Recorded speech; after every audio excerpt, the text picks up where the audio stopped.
Okay, so once you've built your mountain out of Play-Doh or clay or whatever you have, you're gonna take a piece of dental floss and you're just gonna like wrap it around your fingers so that you can get a good grip on it.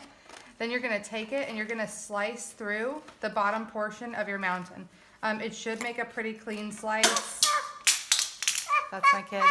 And then once you do that, you're going to take apart that piece of your mountain and you should have a good slice like that. You're gonna trace the bottom piece of this mountain just like this. And then you're gonna move it out of the way.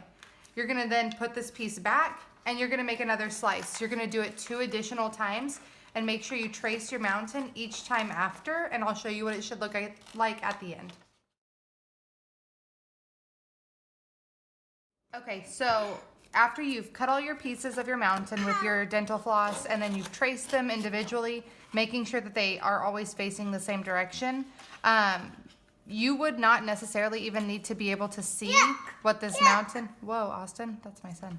You wouldn't even need to see what this mountain looks like in person to be able to figure out what it looks like just by using the map.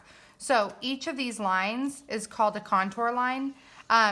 Each contour line should be the same distance apart. So for instance, on this map, our contour interval is 100 meters.